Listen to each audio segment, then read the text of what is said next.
on the family. Family Matters. And basically, it is today's program is the Department of Gender Affairs way of letting people know about maternity and paternity leave and what policies are in place in the workplace and at the government level to facilitate this. I have with me three persons on the panel who would engage you in that discussion. I have Ms. Charisma Patrick to my immediate right, and she is the Marketing and Communications Executive at Flow. Ms. Patrick, welcome. Thank you. I also have Ms. Camila Lawrence, who is the Public Relations Manager at the Social Security Board. Ms. Lawrence, welcome. Thank you. And I do have Mrs. Chanel Charles, who is the Senior Gender Officer in the Department of Gender Affairs. Mrs. Charles, welcome. Thank you, Mr. Williams. Right, the family. Of course, you know, society is made up of families. And the family is a social institution that plays a very vital role. And some of the functions of the family are that the economic function of the family, the social function, and of course the reproductive or the procreative function. And today we are going to be looking at, of course, all of these factors are going to come into play in our discussion. The social, the economic, and the reproductive. Now, having a child is a life-changing experience and one that comes with a new job title, that of being a parent, a mother, or a father. Parenting is a lifetime job, and it starts from the moment a baby is born. The early days of a child's life are crucial because it is when parents and infants first bond and begin their lives together. Being able to take time away from a career to be present for the first months of a child's life is important to parents all over the world. Many governments recognize that and provide their citizens with federal maternity leave and or paternity leave protections. These protections allow parents to take time off from their jobs around the child's arrival while still receiving pay in some cases. Maternity and paternity leave also ensure employees' position will be waiting for them once the leave term ends. While maternity and paternity leave are common practices in many countries around the world, the length of leave and payment protections vary greatly from one nation to the next. Cultural attitudes towards work and child rearing, as well as shifting societal opinions relating to work-life balance, are at the heart of the policy decisions and revisions pertaining to parental leave laws. As a result, the current maternity and paternity leave around many countries in the world are incredibly diverse. And we are going to see today, of course, especially the cultural aspect of it and how it has shaped policy and so on when it comes to child rearing. But before we even look at that, I want to start with Camila from the Social Security Board to first tell us, what is paternity and maternity leave? How do you define it? I want to thank you for the opportunity. We welcome any engagement where we can speak to the public about Social Security matters. So again, I want to extend our appreciation for the invitation. Now, maternity leave is the leave that is sanctioned by law as it relates to Social Security. At present, there is no paternity leave offered by Social Security. Maternity leave is twofold. As we say, it's a maternity benefit. You have a maternity grant, which is a one-time payment of $450 per child per confinement. So if you have twins, that's $900. If you have triplets, it's $450 times 3. Whereas this grant is what we call a gift for the baby. So it's a one-time payment of $450 per child. Now, this is also paid to the wife of an insured man. So let's say the wife is unemployed or was unemployed during the period of being pregnant and she was not employed. There is no Social Security maternity benefit because you have to qualify for a maternity benefit having contributed to the fund for a period of at least 20 weeks. So in the case where there's no maternity benefit, there is a maternity grant. That's the one-time payment.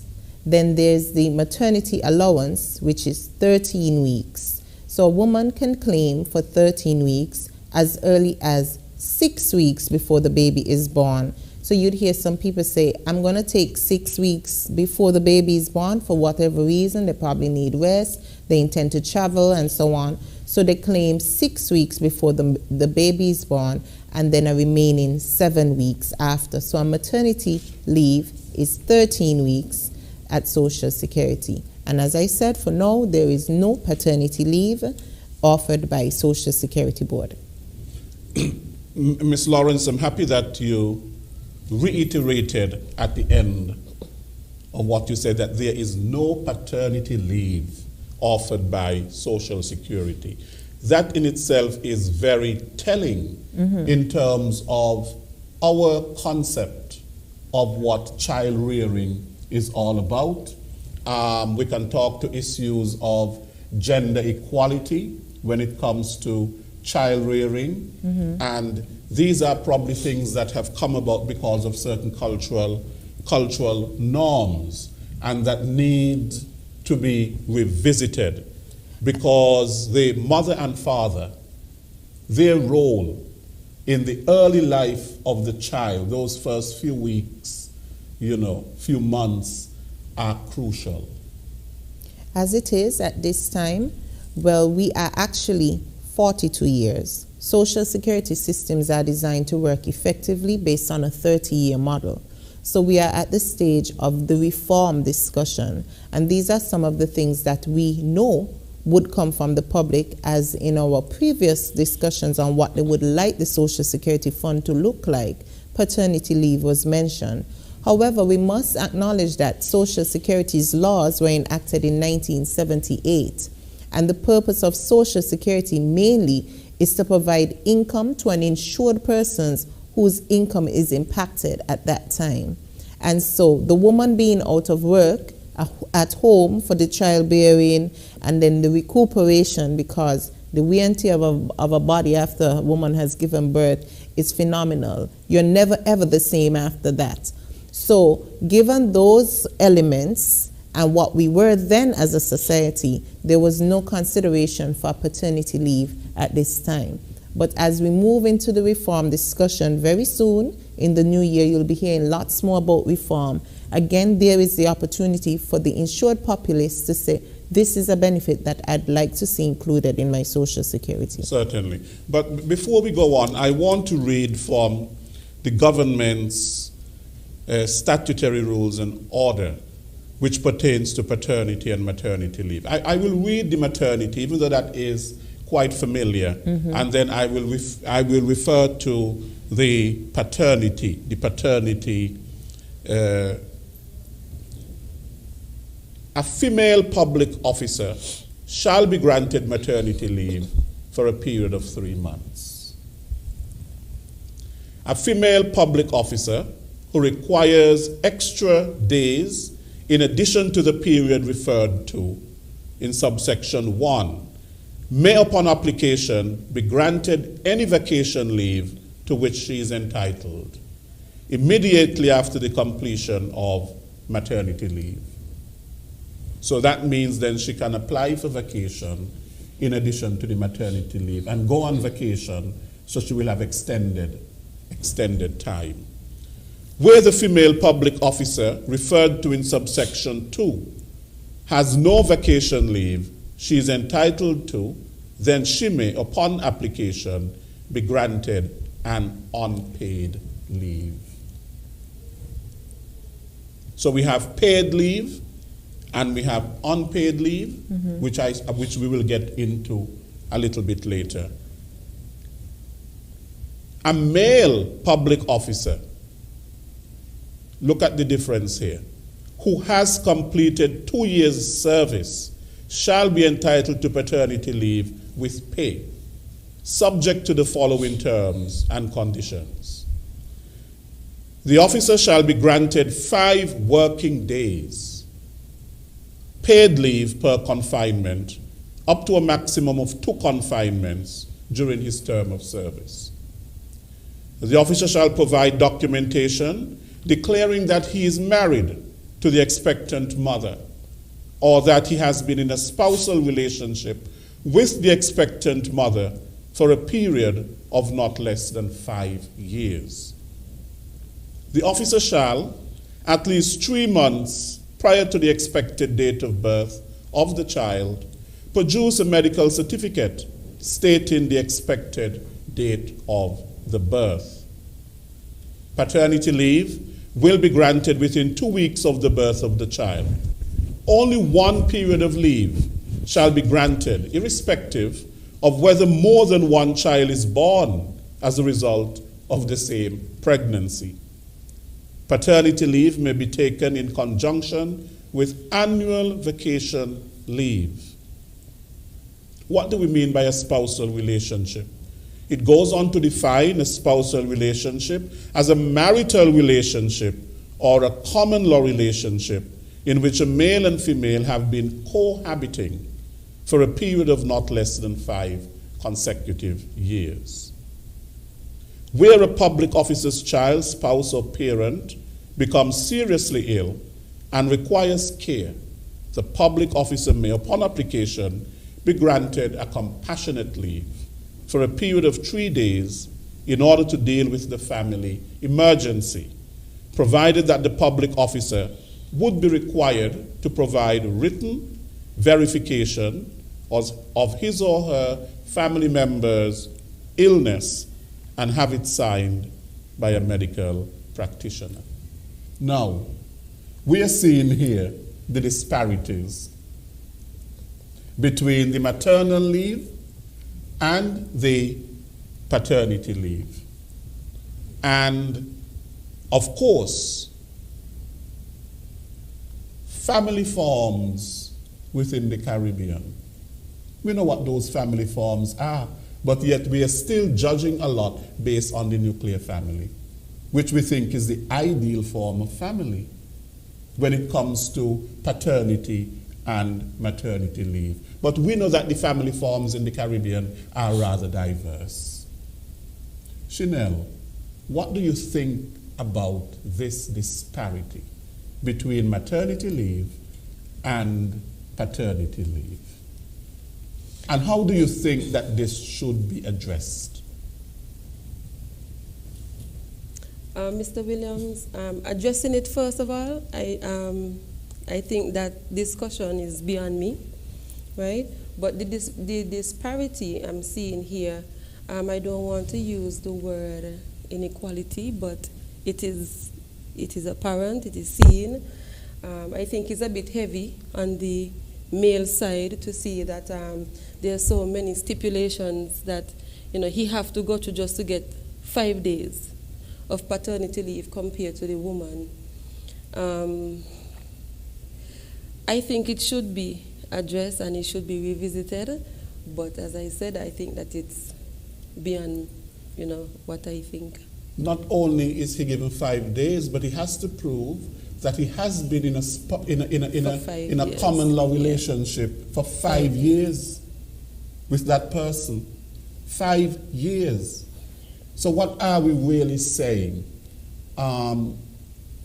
Because you're not in a relationship with someone for 5 years and you have a child with that person, then you are denied the right to get paternity leave, to be there with the mother in the early stages of that child's life.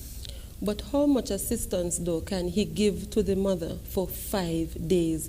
Seeing that, he have to go back to work after 5 days, she would be home by herself all the time.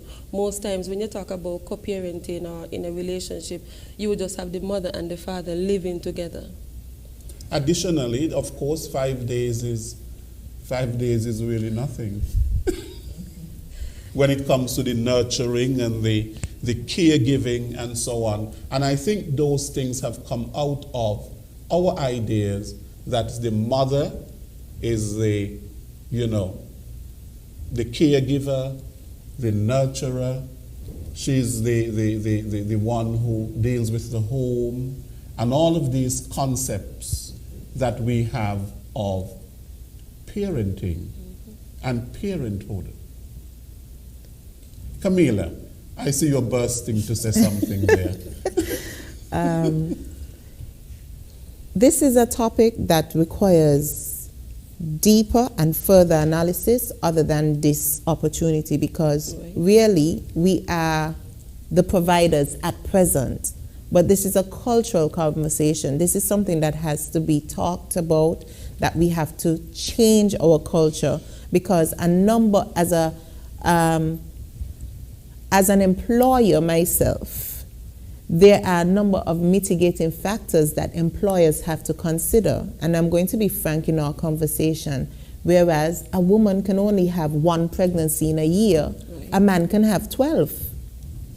And so culturally, because of where we at and to protect the productivity in the workplace, I could see an employer putting some of those things in place. Although there may be already disparity, a wide disparity, we have to consider the productivity as well. There is a cost to the employer to fill when anybody is home, much less a father who has 12 new babies in a year. So those are some of the questions and some of those would be some of the reasons why this policy would be as stringent. If I think that it's draconian, that's a different view. But there are still other businesses that are now looking to offer paternity, and that's why Charisma and Flow is represented here, that because they have a policy, whereas Social Security, as the administrators, we do not yet have, even internally, a policy for that as yet. You've made a very good point that a woman can only be pregnant, can have 1 child within one pregnancy. 1 pregnancy per year. Because you could have twins. While a man can actually sire several children within a year. And we wouldn't want to think that men are siring children in order to be able to get paternity leave so they don't have to get work and that sort of a thing. That may not be the thought process, but it is a reality. It is a reality. I'm sure if we are to do an assessment here of how many outside siblings we have, we can say we have at least have 1.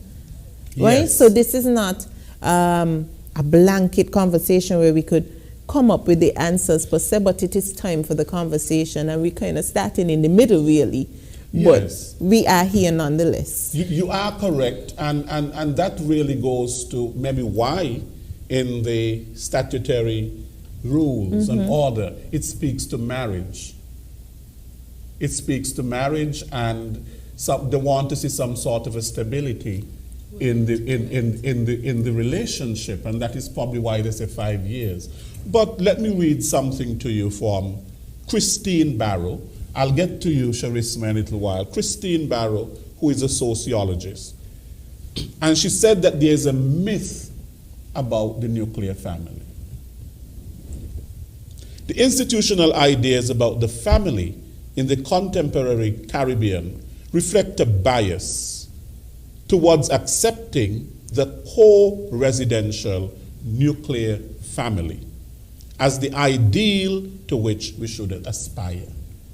And of course, you can see where the government policy and where they probably would have fashioned that policy off of, that of the nuclear family. During colonial rule, ethnocentric scholars interpreted the diversity of Caribbean family forms as inferior models of families. The many different kinds of unions, single parents, unwed couples, visiting arrangements, several partners, and the prevalence of matrifocal households were described as disorganized families or unstable unions. So you are seeing the very many different forms of the family. A visiting relationship. Mm-hmm. You know? And from there, the scholars of the colonial era went on to describe Caribbean males as irresponsible and females as promiscuous. Missionaries and colonial authorities thought that the salvation of the Caribbean family lay in enforcing marriage. The bias towards the nuclear family is at the heart of the negative portrayal of Caribbean families. Accepting the nuclear unit as the norm also meant that the acceptance of the gender stereotypes where men were cast as breadwinners and authority figures and women as homemakers and caregivers. You see? Mm-hmm. And so therefore, the whole idea, of course, is that the female is a caregiver, she is a homemaker, while the man is a breadwinner, and so on. So why would you have the man having paternity leave for 3 months? But Mr. Williams, on the other hand, too, I guess our policymakers are looking at family bonding, because if he, like Camila spoke about, the man may have more than one pregnancy during the year, which means that you would have a bit of a conflict between women talking about, okay, he's pregnant for me, but then he would take the time off, maybe to be with, his main girlfriend, but then the other girlfriend may have issues as to, okay, he took the time off for but if they are having the pregnancy during the same time, I think that the policymakers too are maybe looking at, conflict, because what we promote is family bonding, co-parenting at the same time. So on one hand, it sounds good, and on another hand, it sounds a bit biased. 5 days compared to 3 months. Yes, and at the very same time, what guarantee is there that if the male is given all of this time off, that he is going to be constructively involved? That's the thing. Constructively involved in what he should be involved in. Right. That is the socializing and the nurturing and the caregiving with respect to that child. Because certain things would have to change in terms of how he thinks, how he has been socialized, and all of that. So the time off might just for him to be at the terminal drinking beers. Or the 13th baby. Or the 13th baby. Yes. We have to be very conscious of what we're doing when we're making policies, because policies last and legislation lasts. It's fair to say that a policy is deal. That's good, because some places don't have any paternity leave. True. Some places don't have compassionate leave. And Social Security, the service, we do not offer compassionate leave. And we've seen many cases where a child is sick and a mother, mostly is the mother say, I'm going to stay with my sick child, and the doctor writes compassionate leave. We do not pay for compassionate leave. Very true. We pay for illness of the parent, right? So socially, there is something else that should be in place, and we see that other companies are getting on board, but For now, at Social Security, those things are not yet ready based on our legislation. As we go into reform, some of those conversations would be had, but it also means that we're going to be expected to offer more as individuals to support the new benefits that we want to see from Social Security.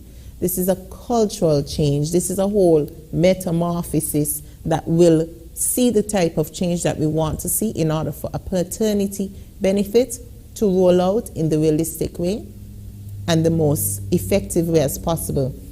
Because we see you and your baby, and truly, they don't, as much as you and them present and in a relationship, Reality. they're not present. Reality. Because they don't even understand what you yourself going through. Mm-hmm. Yeah, and not only that, we have the case of, we have a lot of dads who are not working. Dads are not working. And they're not working, but at the very same time, you're not still seeing the presence. They have that time. You're not seeing the presence sometimes of them with their children in those early stages because of the thinking that in those early stages, the child is born, the first 2 weeks, 3 weeks, the first month, 2 months, it's the mother's job. It's the mother's job. Probably the whole idea of offering support and being around and helping. There needs to be a shift. Yes. In the thinking. But let us move on to Charisma. Charisma Flow has a policy, a paternity policy. Could you tell us what that policy is all about? Good afternoon, all. It gives me great pleasure to be here this afternoon and to be working at Flow. Right? And I just want to share with you our parental leave policy. Liberty Latin America, LLA, refers to Cable and Wireless Communications and its subsidiaries, recognizes the importance of giving parents flexibility and time to heal and or bond with their new child and adjust to their new family situation.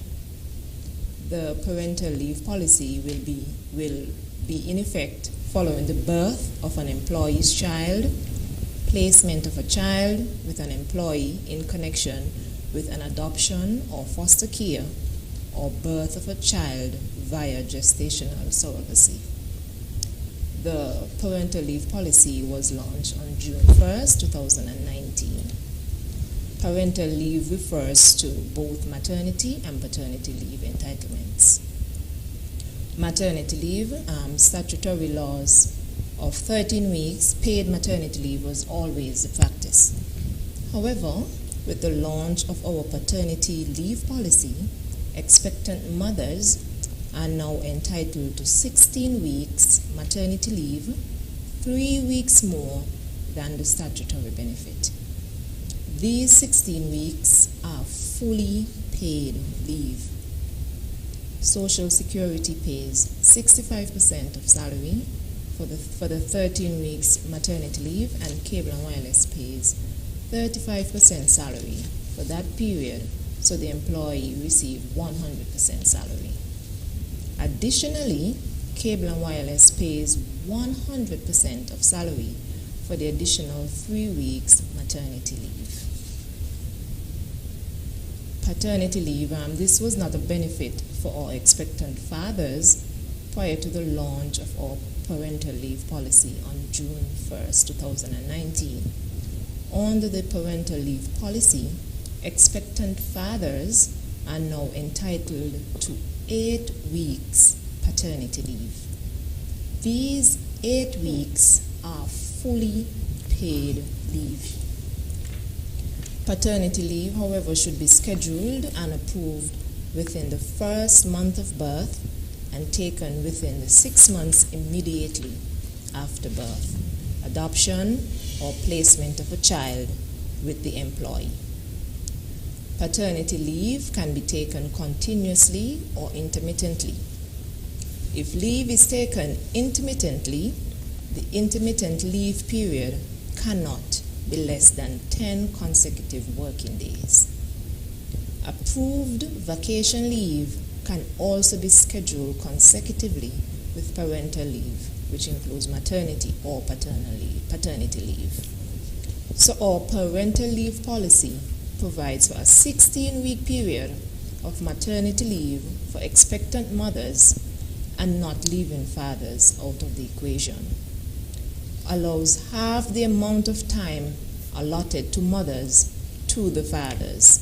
So here we're not talking about 5 days, and you have to go through a whole rigmarole to get approval just for 5 days. Fathers are being offered 8 weeks. Therefore, fathers get 8 weeks fully paid paternity leave.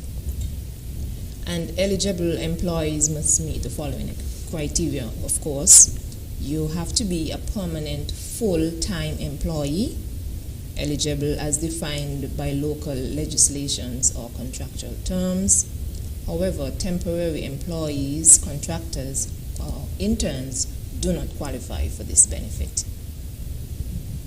Okay, Charisma, we are seeing here a big difference in terms of what we were discussing before from Social Security saying that, look, we have no paternity leave, benefits for paternity leave. And you're now saying that Flow, which is a company, a telecommunications company, you are way ahead of the game in terms of paternity leave. Now, what is it that prompted the company to introduce this policy? Well, we're a family-oriented company, and we do work hard, right? But we always put family first. And as we have been speaking here prior, fathers, they don't get to spend enough time with their children.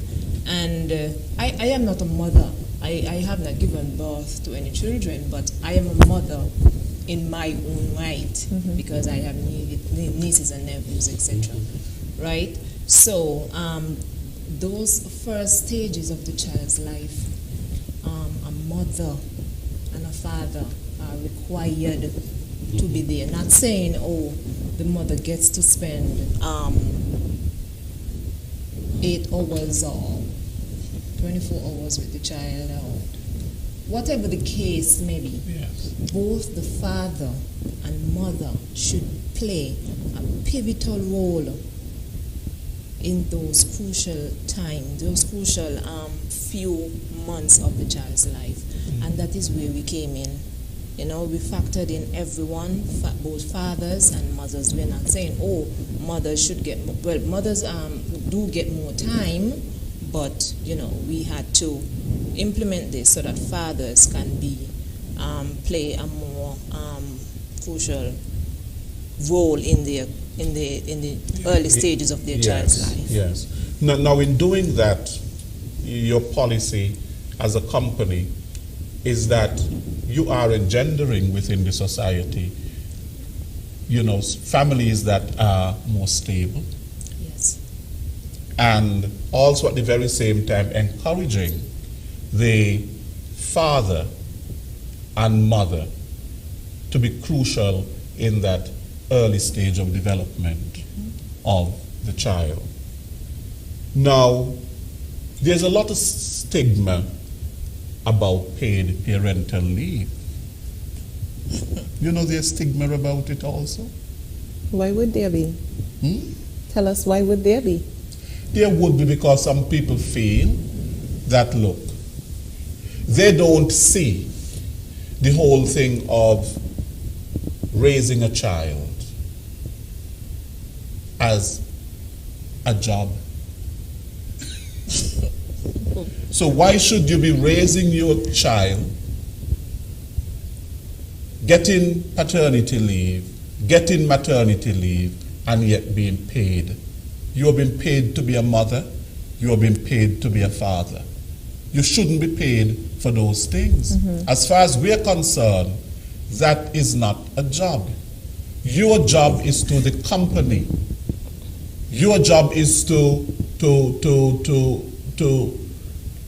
whatever it is, the company's work. Why should you be paid? And also, it is seen that you are home doing your job, while it can lead to less productivity in the workplace. How do you view that, Camille? I want to commend, first of all, Flo for that initiative, and I want to implore other companies to get on board and to provide the same for their employees, because studies show a staff that feels appreciated is a productive and happy staff. So I want to implore other organizations to do the same. No, some may say, well, why is she saying Social Security? Again, we have to go back to the core function of Social Security, which is to provide income when an insured person is unable to go to work because a contingency arose. So this sort of support is something that should be encouraged, because we know stronger families are a safer community for us. Stronger families mean people who are more educated, people who are loved, people who are valued, and all those things tie into the other social ills. When a child don't have a proper upbringing or home, they look to the streets or to something else that may not be in its best interest, and that will affect all of society. So this is very important. I think I got goosebumps and all when I heard it's 8 weeks. I wasn't thinking 8 weeks at all. And to add even the offer to you not getting a baby, but for you bringing a child into your home for placement, for an adoption, for foster care, that's commendable. So hats off to Flo for that. And to add to something that you said, you know, if we understand the developmental stages, according to many of the psychologists, you have Erik Erikson and so on, who has his 8 stages of development. And the first stage, basically, of a child's life is so important in terms of developing trust. Trust versus mistrust. And that is why the parents must be there for that child in that early stage, so that the child can develop trust. Otherwise, if that doesn't happen, as you correctly said, there can be lifelong damage to that child. So I think that Flo is understanding the whole importance of family, and especially that crucial developmental stage of the child's life, which, as Camila said, is to be commended. Now, Ms. Lawrence, can you explain the process for paternity and maternity leave? Okay. Maternity leave, because only Flo up here have That it. is correct. You don't have any paternity. So, yes. Maternity leave, a woman who has worked for 20 weeks out of her 39, because 39 weeks is the gestational period, qualifies for a maternity leave benefit. If you've not had the 20 weeks paid into Social Security, there's the eligibility for a grant of $450 only. If you are a wife of an insured person, not common law spouse, but the wife of an insured person, you also get that $450 if you were not employed. And that is on the husband's account as a maternity grant. Now, let's say you qualify off for your own and you've paid into the fund up to your 39 weeks. You are eligible for maternity leave for a period of 3 months, 13 weeks, and you can claim maternity as early as 6 weeks or 7 weeks before the birth of the baby. Once you do that, your qualifying rate is 65% of your earnings. So you get that for 13 weeks. Some people choose a check, so that means we cut 13 checks. Some people choose direct deposit, so we send those monies to their accounts weekly, being 65% of your earnings over the average period of the last 9 months for 13 weeks. And that's simply how it works. You go to the doctor The doctor signs off that this child will be born on such and such a date, and that's if you choose to go before the baby is born, we pay that period before, and then if you choose to go at the end, we pay the 13 weeks thereafter.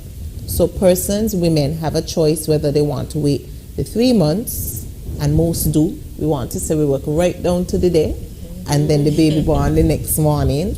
And some of us really can't handle the stress on our bodies, and we choose to leave work before. Yes. So that is how it works.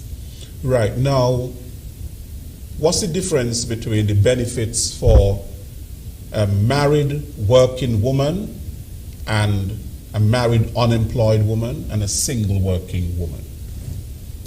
Simply put, if you are not working but you have a husband, you can claim a maternity grant of $450.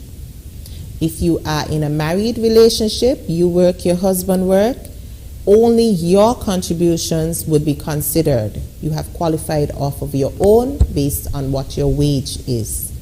If you're single and you've paid into the fund, you qualify off of your own based on what your wage is. Mm-hmm. Okay, now we've heard, of course, Flo, given that commendable, charisma in terms of the company's policy with respect to paternity leave. Now, Chanel, should the government policy be revisited? What do you think? Or Camila, what do you think? Chanel. After listening to Charisma, definitely. Mm-hmm. Definitely. I think Flo is taking the lead, right? And I'm definitely hoping that our policymakers, our ministers are actually listening, so they could hear the difference between types of leaves and leaves that are given. It's just commendable. Yes. It's commendable. I'm particularly impressed with the non-conditions of having to work for such and such a period and 5 days. By the time you turn around for the week is done, and so on. It's commendable. It's really a big deal. Right. And refreshing to know that even in our small society where we don't see the importance of paternity leave, yet we see the importance of two parents. Right. And so it's commendable that Flo has taken the lead in that path. Charisma, you will be seeing more applications now? I guess so. Now, you have implemented this at Flo, Charisma, and what benefit is it to the company? What benefits have you seen by implementing this policy? What benefits? Have you benefited anything? Has the company benefited anything by implementing this policy? What have you observed? What have you seen by the implementation of this? Well, because on one hand, yes, we spoke about the benefits of the policy to the parents. Yes. What benefits are there to the company? Wow, benefits to the company. Well, it shows the employees that Flo cares, and we're putting our employees first and foremost, right? And we're sending a message, right, to let parents know that this is the time to build a stronger bond with your children during these crucial stages. And as you so mentioned, fathers might get the paternity leave and they might go down by the terminal and, just get wild, But that is not the message that we're sending. We're encouraging parents, both father and mother, to be there for their children during this crucial stage in their child's life. Mm-hmm. How long has this policy been implemented? 1st of June 2019. Okay, so it's basically a new policy. Yes. So over time you would have to evaluate that policy and basically to see how it is working. Certainly. Well, one of our male employees actually benefited from it last year. Mm-hmm. Yes. And he actually spoke about Oh, yes. how he benefited from Indeed. it. And the thing is, it ran right into COVID, so he was able to spend some additional time at home, because currently we have some persons that we have flex work. So currently we have persons that's working from home. So he was one of them that benefited from that as well. I can certainly show also how this would help Social Security, because if I am honest, we tend to see maternity leave followed by sick leave. We tend to see it also where you follow it with vacation and then sick leave and so on. So we recognize that perhaps women are saying they need more time, or sometimes we just enjoy being home, if I can be quite honest about it. And so you would see more often than regular that persons don't go back to work after the 3 months. They want some more time. So, and that is a cost to Social Security. That is a cost to the employer, because he might have to find someone to fill in that space as well. So I can see how this could also improve the health of their officers there at Flow. Yes, and this is, we are certainly setting the trend, and we are hoping that other companies would adopt and implement for their employees as well.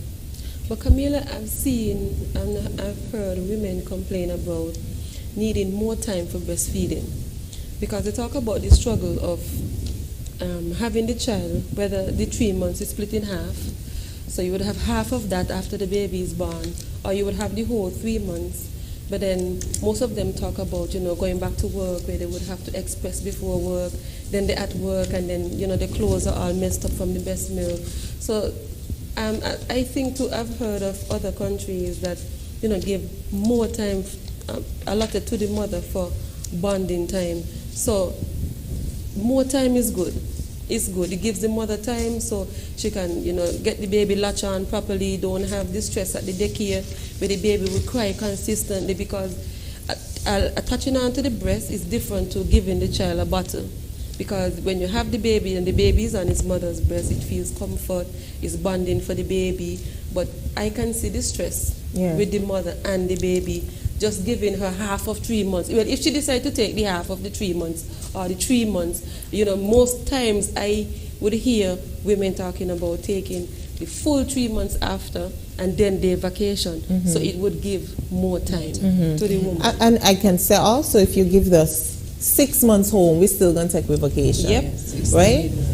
Because time with your child is never enough time, truly. Exactly. And so it's a hard balance. You have to balance work, productivity, and still protecting your Social Security fund and all the other elements that come into it. But again, I want to stress that this conversation needs to be carried further than here, because we're looking into the social already of our children. If we're promoting families, whether it be that we want to say we are into nuclear or visiting or whatever it is, whatever the status of the relationship, if we are promoting families, children's health, parents' health come into place, so that our Social Security systems, our work policies, all of them would be going to the same beat, really.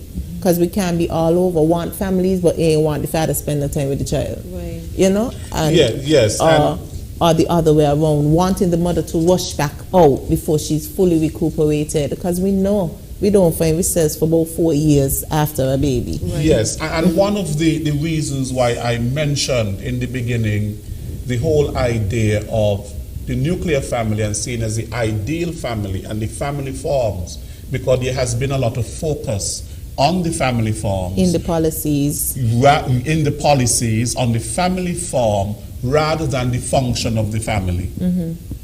The key function of the family, that of socializing of children, the economic aspect of it, and so on. And so therefore, that policy of the paternity leave that Flo has looks at the function of the family rather than just the family form.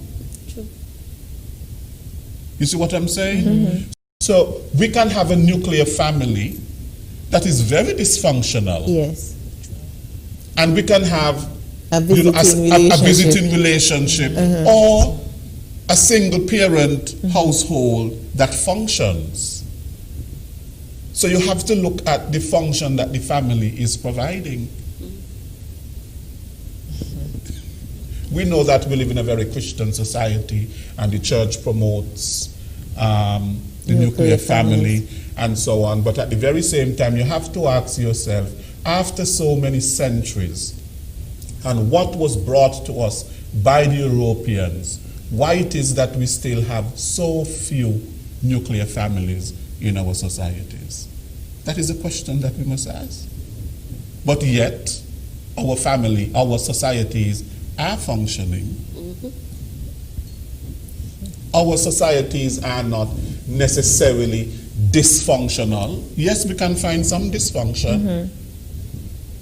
But yet we look at what we call the developed countries, and we say that the European countries and so on, and that they promoted that nuclear, which is changing, of course, the nuclear family, which is changing. But are their societies any more functional than ours when it comes to certain ills within the society? No. Not really, you know. Not really. So, the leave is something that you have to apply for. It just does not come automatic. You have to apply for it. You have to apply for the maternity leave. You have to apply for the paternity leave.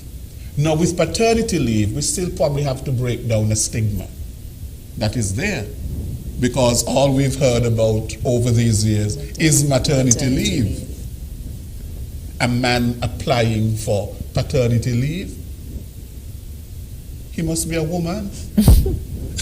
Let's face it. But do they apply? Do they really? Do the men apply for paternity leave? You will have to apply, I assume. No, I mean, it's there, but do they really apply? Are they aware that this is being offered well? Good question. Well? There probably are many who are not aware that paternity leave exists. And that is why we read from the government policy with respect to paternity leave. Although we said it was, it's difficult. Although we said it is difficult, and it seems that it leaves a lot to be desired and so on within that policy. But if somebody applies, Chanel, and is denied the leave, if a mother applies for maternity leave or a father applies for paternity leave and they are denied by the company that they work for, how can the department assist them? We've had women who come to the department asking for help and explaining that they were denied. But most cases I have seen were foreign women, though. And when I call, I think it's Miss Leader, Natasha would tell me that, okay, let me check for you and I'll tell you what's happening actually. And then she would tell me, okay, the person have been here for how much time, however long they've been here, but they have not put in enough time to get the leave. So, okay, we look beyond that and say, okay, that's something that we can't do anything about, so it don't make sense calling again. So what we do sometimes is we partner with outside partners and we ask for like Pampers, or we could get some baby food for the baby, or I would sometimes maybe call Camilla. It depends on the situation, and I would ask her if, what can, you donate as a woman, right? Even though we talk about companies, but we still go and ask, individual persons, who have a passion for women and women issues, what can they contribute to that mother. And also the ministry itself, would give food voucher to that woman for whether it's for her, presently it would be for her at that time. But when she gets the baby, she still would be getting the food voucher assistance that would help to buy Pampers or food or whatever. So the ministry would still, look forward and help. Most times too, we tend to get in contact with their association, whether it's Jam Kit or the Spanish community, and we see if their president, can also ask for help and, assist the women in whatever way they can. You wanted to say something, Camila, with respect to that? No. I think that Chanel would have covered it and so on. If somebody is denied leave, it's because at Social Security they simply don't meet the qualifying conditions. And I want people to understand that we do some hunts, because we've seen persons whose benefit is short of one contribution week, which means this person would be denied 13 weeks benefits. So we just do some hunting, as in go back and look physically for paper records to make sure that this woman has the support that she needs for the next 13 weeks, because we understand the toll that a pregnancy takes on a woman's body. It's not just the baby delivery and it's over. It takes a while for you to really find yourself again, feel good again. So we understand, and so we do our part, especially to make sure that if a woman comes as close as 19 weeks, that we find that 1 week, which makes it 20, so she's able to qualify for the benefit.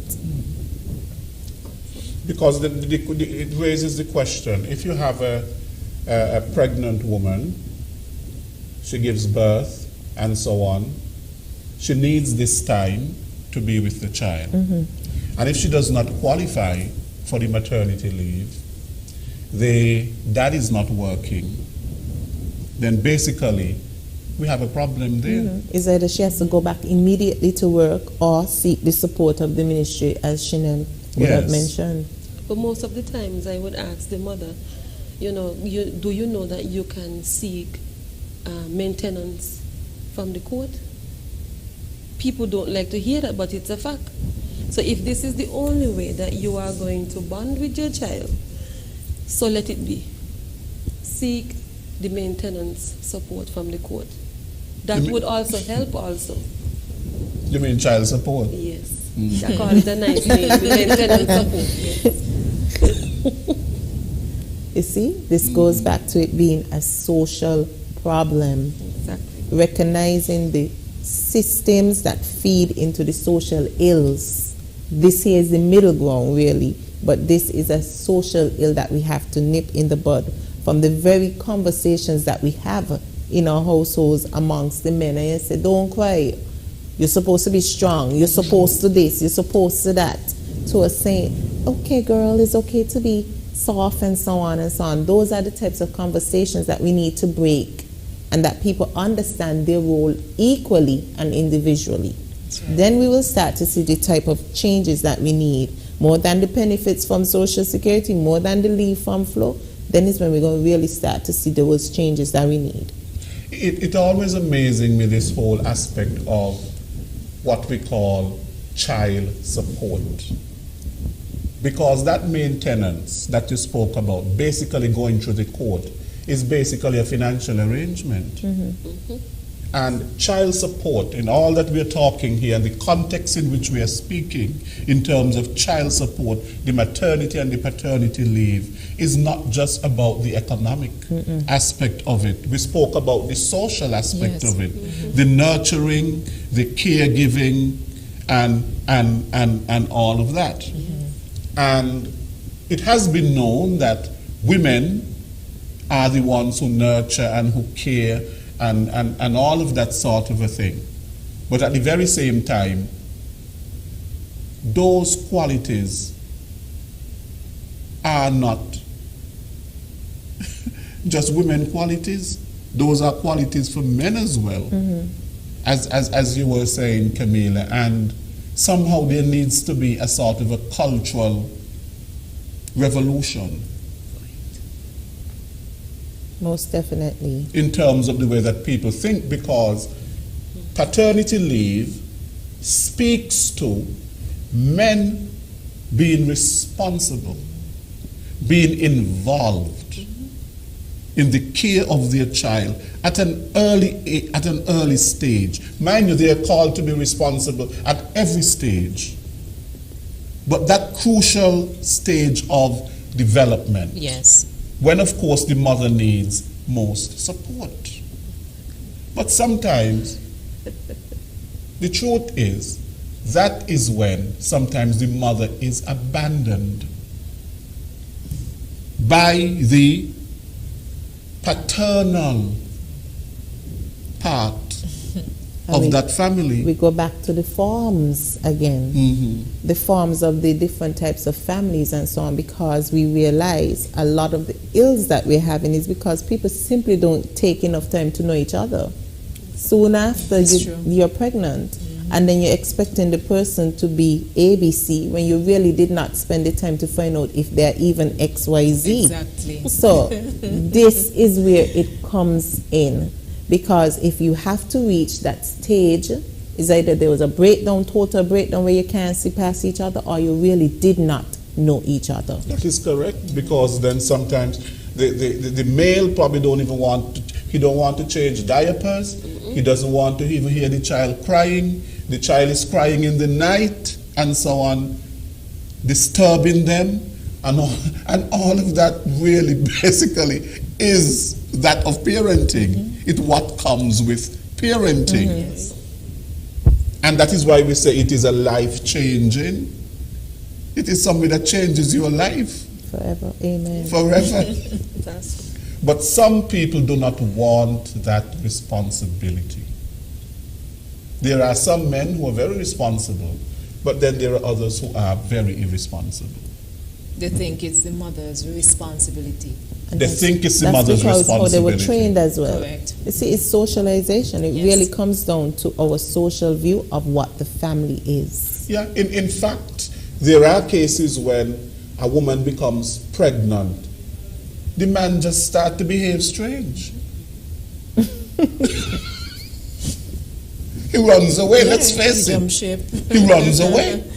Yes. It is a Envying. fact. It happens all the time.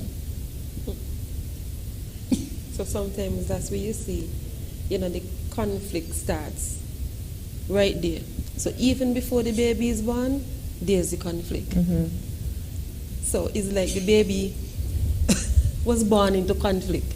The mother and the father arguing back and forth. Don't see the mother, don't see the father. Then sometimes too, the mother takes such a toll on the mother that sometimes they tend to abuse the child verbally. Yes. Yeah, you look just like him and you behave just, no, none of that. But not only that, I think you can predict by the kind of care that that father has for the child while the mother is pregnant and the support that that father provides. If that is not there, even before the child is born, you think it's going to be there after the child is born? Exactly. Camila, what do you say?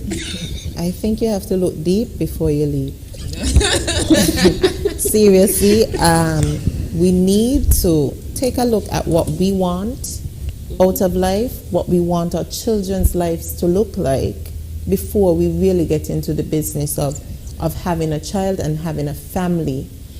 Because I know of relationships where there are men, both parents are in the home, yet still one is not present. So he's not, even if he was supposed to get the 8 weeks to stay home, he still is not present. Yes. And this goes back again to our socialization. We have to include the men from very early on in our conversations with our sons, with our nephews, with our friends. We need to include the men so that they can see that their work is equal in child rearing. That is correct. That is correct. Yeah. Now we are going to go to the phone lines, and I'm sure there are many people who want to call in. And the numbers to call are 466-2666,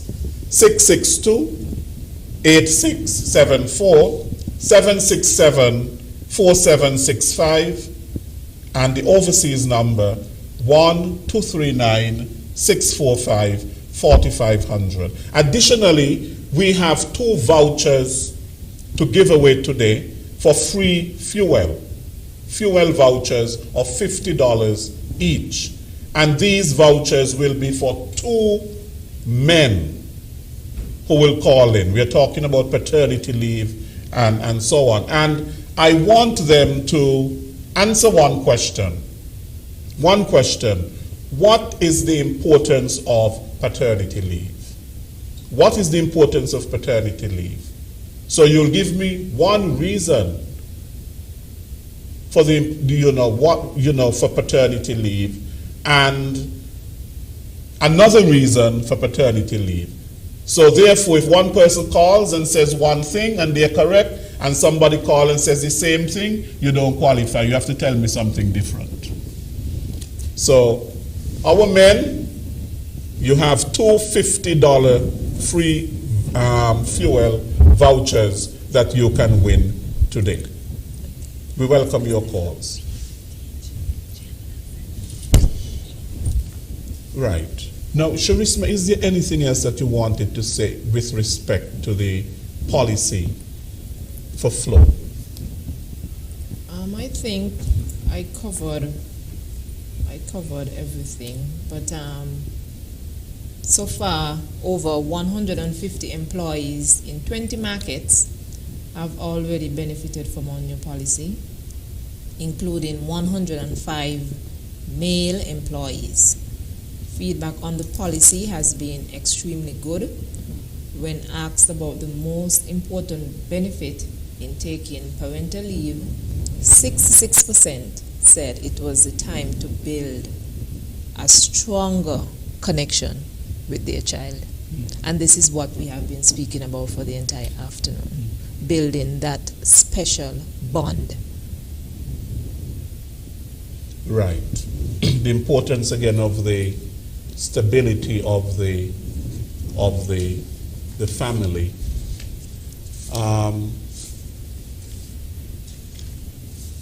One of the things that is extremely important in terms of this maternity and paternity leave is something that is in the flow policy. We are human beings. And the way that people are treated is important in the workplace. Yes. And by granting someone maternity and paternity leave, an employer should not be upset. Some of them are upset, you know. Mm-hmm. Some of them are upset because all they see is that their work needs to be done. But they will get more upset if the man decides to leave every minute. Yes. So just give him the leave. Right. Working for you, good afternoon. Good afternoon, Leroy. Good afternoon. And those beautiful ladies you have there. Yes, they are. Any one of them pregnant? No. Okay then. Well, I will answer the question that you asked men. Why men should have paternity leave? So that they can be around to help the woman with the child. I don't know if I'm wrong or right. Yes. What do you mean by help the woman with the child? Explain a bit more. Okay. The woman will have her work to do. And so therefore she cannot do her work with the baby in one hand and she doing her work. That's one. And he's supposed to be around to help to clean, change the diapers, feed the child with the bottle, at least not with the breast, but with the bottle. And whatever else he can do to her, when the mother need a rest to sleep, then he can take the baby until the baby go to sleep and he put it down. Yes, you have comprehensively answered, and so therefore one of those vouchers is for you. Okay. And you can go to the Department of Gender Affairs. Yeah. And ask for Mrs. Chanel Charles. Yeah. And what's your name? Give your name. Well, my name is Vincent Roberto Benjamin. Vincent what? Vincente Roberto Benjamin, el español. El inglés, Vincent Roberto Benjamin. Okay, right. AKA radical culture. We know that your culture, but I want to know real name. So I have a question now for the ladies. Now, suppose a man have 12 women, and each one get twin from January to December. Can he get paternity leave? I've listened up to you. Okay.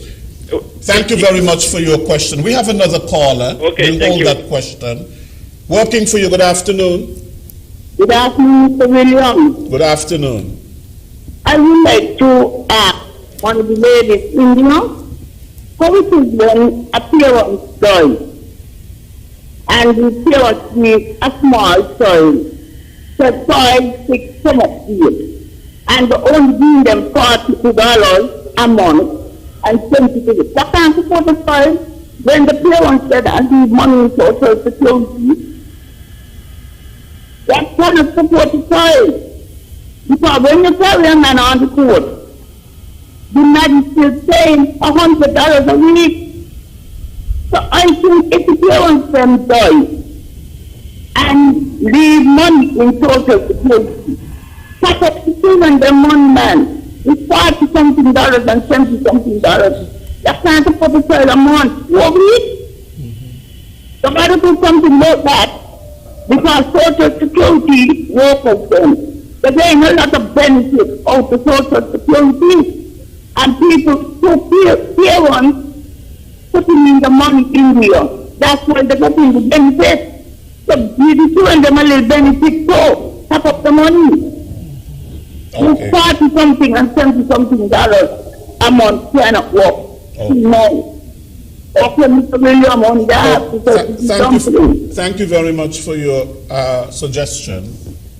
I want to thank the caller for her call. It seems that she's referring to the benefits, survivor's benefits. The minimum payment for survivor benefits is $103.70 per month. We do not have a 40-something or 70-something per month. We do recognize, though, that this is one of the benefits that the public has over the years said that they're not pleased with the calculation of it. And as we go through reform, we will be looking at this type of benefit. We must consider also that when someone dies and leaves a child, Social Security has a responsibility to that child from 0 to 18 if they're still in school. And so the smaller the benefit, this is the minimum payment. This would be of those persons who make the minimum wage or less, but we top it up so that each child at least can get $103.70 if the person is on the lower spectrum. But this is the minimum benefit, and it goes up based on the person's wages. So just to clarify, the benefit is $103.70 per child. Right. I think the first caller spoke to something very important. Apart from the father helping to raise that child, the father is also there to support the mother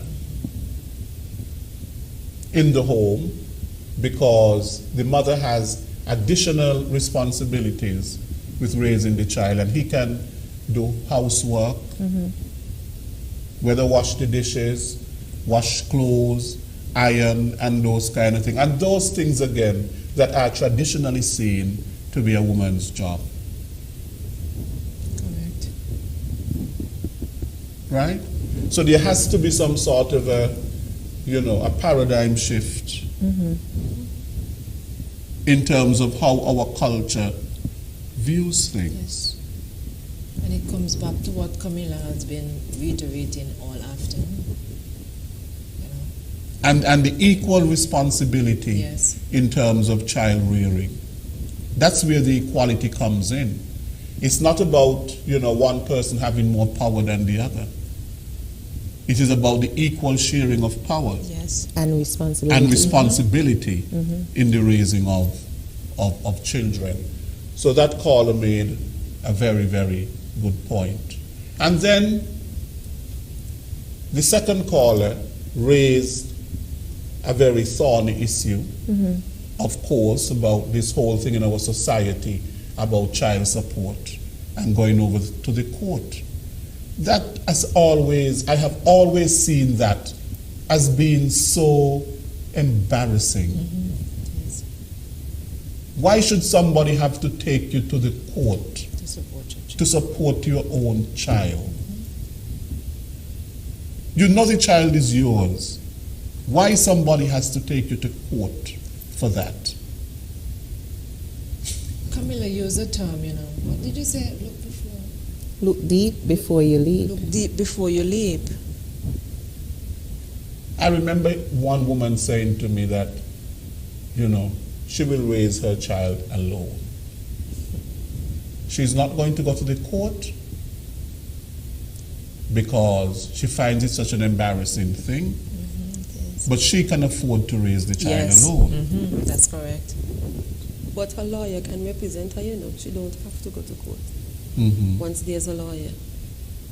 So it's just the man in the court and the lawyer.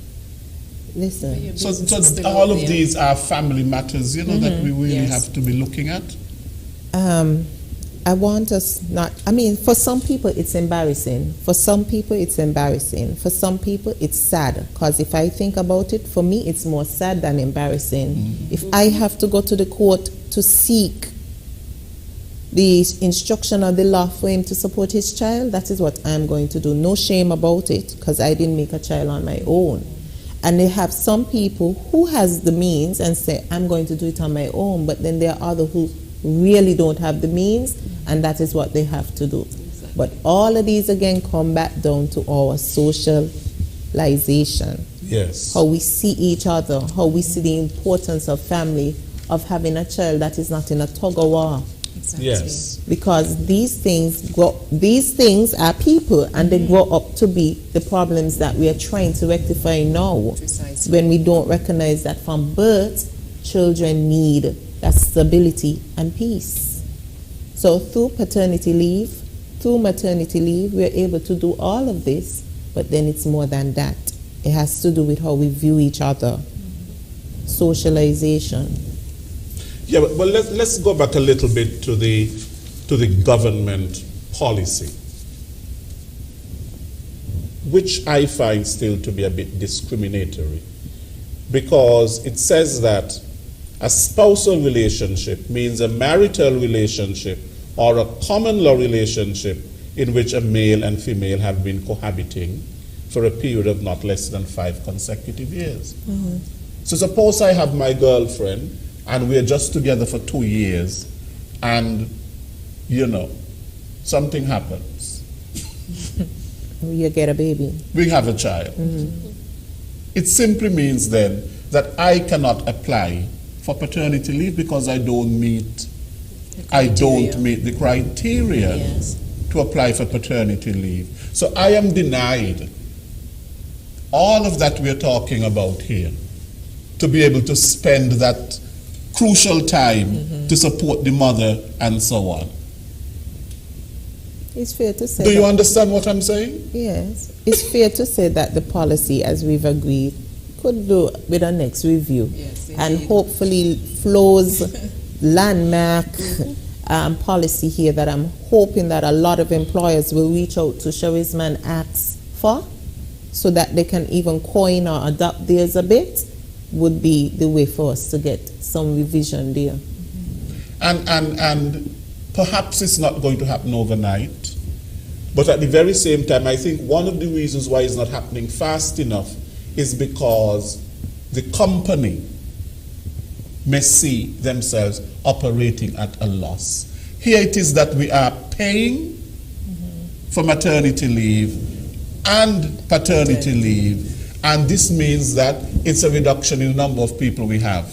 Or it means And that you have production. to hire somebody And we have to fill hire it. somebody else to fill that spot and so on. Let's face it, It's a tough balance. it's a tough balance. It's a tough balance. But at the very same time, we agree in principle and we understand the importance of child rearing. And that early stage when there's so much support that is really needed? The first 3-4 months, the first 6 months? It's a tough balance, yes, and more employers need to recognize that your human asset, your human resource is the most valuable asset. You can have all the training, all the resources in terms of equipment and infrastructure, but if that human element is missing, then your business certainly won't be as productive, and that's money lost. So that the employer can now look at this as saying, hey, I am supporting these families, I'm sure I'm not going to see the immediate return, but the simplest things carry the most value. Indeed. They ain't gonna forget. That is correct. Rather than viewing it in a negative way. Oh, she's always away from work because she's always getting pregnant. Social Security need more pregnancies. People laugh when we say that because they say, oh, well, you only have such and such, but we have an aging population. We have far more people getting to pensionable age and less people coming into the workforce. And in order for us to pay pensions today, we depend on workers today to pay. So if we are saying, well, I'm not going to have any children, or I'm not going to have the 10 or the 4 that my mother had, we are really, in fact, doing an injustice to our social security systems. Charisma smiling. It's a fact. It's a but fact. it is a true equation of what the true picture looks like. And in some countries, I remember a few years ago when I went to Taiwan, and the President Thai was being sworn in. For the first time, it was historic because she's the first female president of Taiwan. And one of the things she mentioned, I remember it, in her inaugural address was what you're talking about. She said the population was aging and people were not having children. And you know why too? And yes. The focus has changed a lot over the years for us being health conscious. We promote healthy living, we promote healthy eating, so more and more persons are healthy and living longer. And that's why sometimes you see people who are 62 and are receiving the pension, and they look as fabulous as you and I, right? So, and that's why you hear them say, well, me ain't ready to go home yet out of the workforce, because they still feel productive. We have spent a lot of time talking about improving our health at the expense of populating. Reproductive health. It's true. Yeah, so we see more people getting pensions, and I can tell you, in a month we get at least 150 new, at least. Okay, let me be a little more average. We at least get 120 new pensioners per month. Yeah, and in order for societies to continue, you have to have child rearing. I don't think anyone is advocating that you go and get 10 and 15 children. I think those days should be behind us. Oh, yes. But at the very same time, it speaks to the economy, production, and all of that. Because if people are not having children and the population is aging, what is going to happen to your economy? What is going to happen to your GDP? What is going to happen to production? You don't have enough people who are at an age where they're being productive. As Camila said, they're on pension. Dominica's Prime Minister, he said it a couple of weeks ago, and people laughed at how he said it, but he said, you know, you guys need to get busy and give us some children. And as you mentioned, this affects the economy, and then we still say, well, we had 50,000 for the last 10 years. We're making no children. Sometimes that happens, you know, because of economic struggles that people have as well. People really cannot afford to raise children, and I think that was one of the arguments that the president of Taiwan was putting forward as well.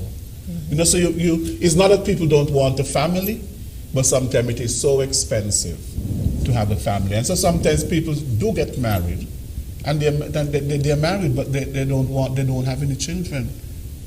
And more than the expense, the structures, the support. All of that. All of those things, because I wouldn't say I would want more, I'd be lying.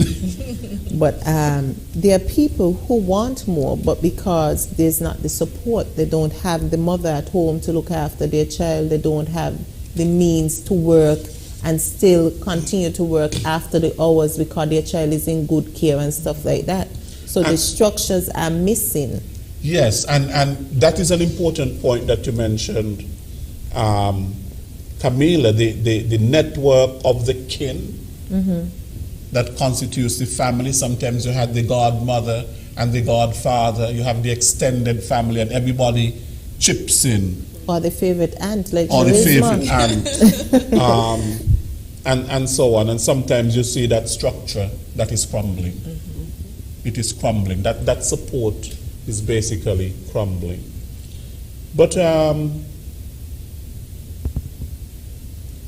the discussion about the family and how the family matters, of course, we know that the family is the basic cell of any society. And without the family and the proper functioning of the family, society has a problem. Indeed. And the maternity leave and the paternity leave, I think, recognizes that. That you have a baby and the support must be there to care for that baby. At a crucial time, it's actually what we would call a primary moment. It's a primary moment. And policies need to change with respect to some of these laws. We have the maternity, but the paternity policy basically needs revisiting. If we're really to understand the important role, not just the mother, but that the father plays as well in the rearing of that child. And at the very same time, we still need a change in the mentality of the society with respect to men themselves and how they think in terms about the rearing of children. So a lot has to change. Sometimes you just can't have policy, you know. You have to have a whole education campaign. You know, a shift in terms of people's thinking and so on. But I am seeing more men involved in the raising of their children. I have seen it. Some are still what we call whatless, but... And maybe they're the minimum, you know. And they're at the minimum. Yeah. Yes. Have you seen a change, Chanel, over the years in terms... You see, I see men, they go into the barbershops with their sons and... Taking the children to the park, etc. Right, they're Yes. taking their daughters out, you see them, and so on and so on. Have you seen that? What would you say? You're the Department of Gender Affairs. You must have some idea in terms of what's taking place with respect to these things. Yes, I've seen that, but probably on a scale of 1 to 10, I would say probably 5. Probably 5. So we're only halfway there. Because, okay, not going off track, but I mostly deal with domestic violence. And most times you would have the fathers complaining of they want to see their child. So I would say yes.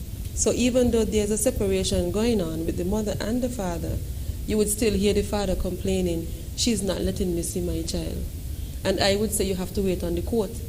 The court determines, you know, what happens then. But most times I say wait. But most times, yes, men are asking about their children during that process. Okay, basically we're out of time, but I still have one voucher, a free voucher to give away for free fuel for $50. And I am looking for a man to call in and to tell me the importance of paternity leave. One reason why paternity leave is important. The numbers to call, I repeat them, 466-2666, 662-8674, 767-4765, and those are the local numbers.